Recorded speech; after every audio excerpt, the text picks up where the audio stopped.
I could probably get 5 rows, so that's going to put 15 cookies on this sheet. And you want to keep your cookies about the same size when you're making them.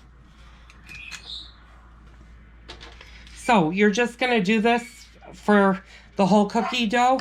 I'm going to actually stop the video right now. I'm going to come back and show you the finished product. Okay, welcome back. As you can see, all of my cookies are now on the sheet. This should make 3 dozen. I have 32 cookies. They're a little bit bigger. I made them a little bit bigger than I normally do. If you use a teaspoon, you can obviously make them smaller.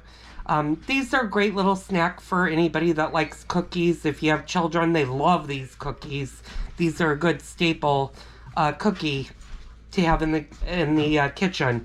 I'm going to put these in the oven. They're going to bake about 13 minutes.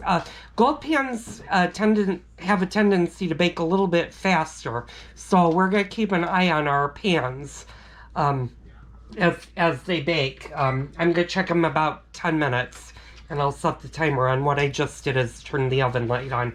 So your bigger pan you're gonna want to put closer to the heat source. So always put, if you have one sheet that isn't totally full, put this one on the top and then put this one on the lower rack. So we're gonna do that right now.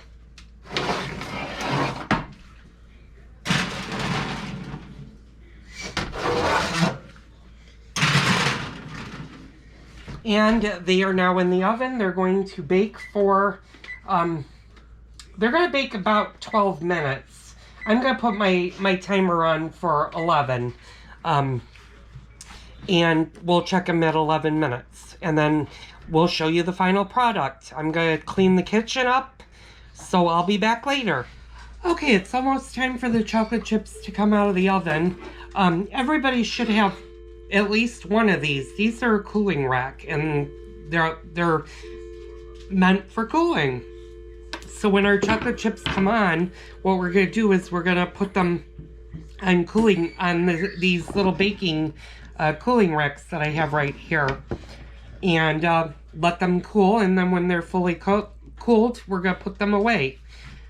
So this was a quick kitchen talk with Joel about cooling racks. Okay, I'm back. I finished cleaning up my kitchen. You'll notice nothing is over here anymore. I do have a pancake turner. This is not a spatula. I always got it wrong. I always thought this was a spatula. This is actually a spatula, but this is a pancake turner, is its proper pronunciation. You'll notice that my cookies are done. I've had them cooling on their rack, and I'm going to turn you over just a little bit and show you that they are in fact done. They took a little longer, and the reason they took a little longer is because they're much bigger than normal. I made them about twice the size that I would normally do, but these are just a great grab-and-go cookie. So now what we're going to do, I put my... Oh, I put it right here. I don't know why I did that.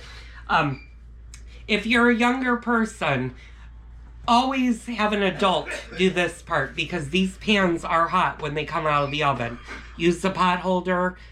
Chefs will use towels. I don't suggest this unless you know exactly what you're doing, because you can burn yourself really bad by using a kitchen towel. So always use the pot holder.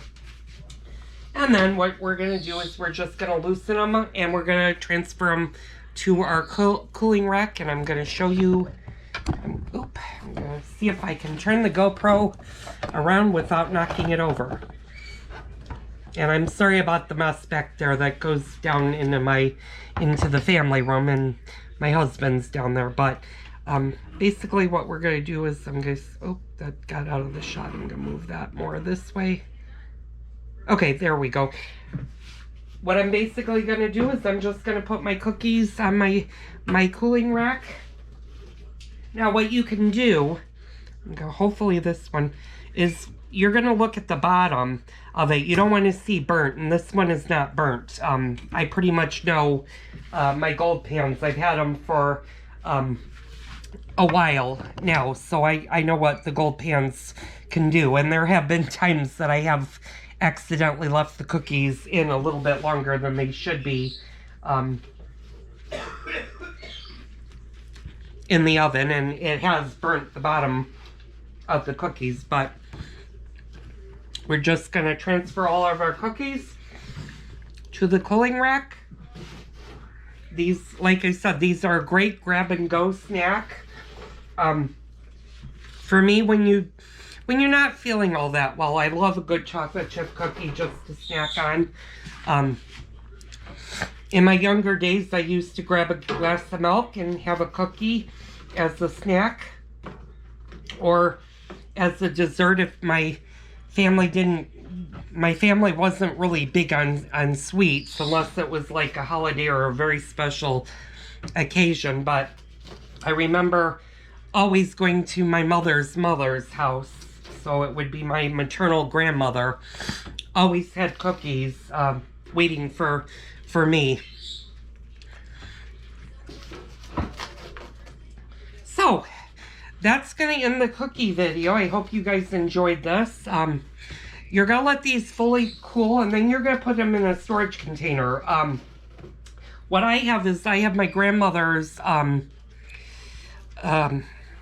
yeah, I have to think a minute, Tupperware containers from the 70s, and I'm going to store those in there. What you want to do is you want to store them in an airtight container, and they'll last for quite a while. You can also store them in a cookie, if you have a cookie tin or a cookie jar, you can always store them in there.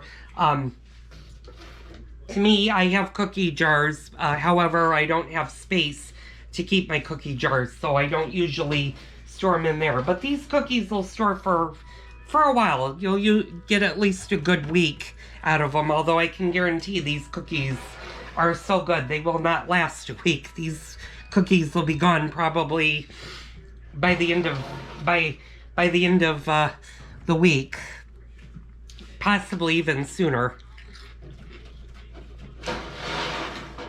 And I'm going to show you again the bottom. That's what you want your bottoms to be like. If you have a burnt cookie, I'm going to tell you what to do with burnt cookies. If they are slightly burnt on the bottom, put those off to the side. You can always eat around the burnt part, or cut or scrape the burnt part off, depending on how badly burnt they are. You'll notice when you have a really burnt cookie, and none of these are burnt. They're absolutely perfectly done, and I'm going to pan the camera around and show you all of my cookies. Are perfectly brown and delicious. So I'm going to go, when these cool a little bit longer, I'm going to go enjoy a cookie. Thank you for joining me for the chocolate chip cookie video. I hope you guys enjoyed this. And I'll be back. I'm not going to be doing another baking video for a while. I take that back. I may do a donut video. And that'll be using yeast. And we'll talk about different yeasts and when you're going to want to use them, when you're not. But thank you for joining me, and have a great day. Okay, hi everybody. I'm coming to you live from my kitchen. This is just a quick tidbit of Kitchen Talks with Joel. I'm your host, Joel, obviously. What we're going to discuss is when you use a Brillo and when not to. A Brillo is very good at getting stains or really hard sticky stuff that are stuck to pans, pots, and surfaces. There are some times you do not want to use the Brillo. And I'm going to use my cookie sheet. This is a Williams-Sonoma Gold Plan.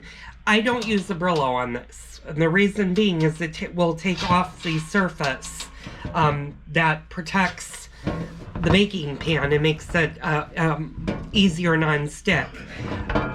You use the Brillo really with stainless steel. You can use it on cast iron. Do not use it, however, if it's enamel, because this will take off your enameling. I very rarely use it on anything other than steel or stainless steel. So if something like my all-clad set that's stainless steel, I would use that for that. But don't use it if your cookware has the coating, especially if it has Teflon coating, because that will take off your Teflon coating and rendering the pan as a non-Teflon coated pan. So that was just a quick tidbit from Joel. Thank you for joining me, and tune in for more quick tips.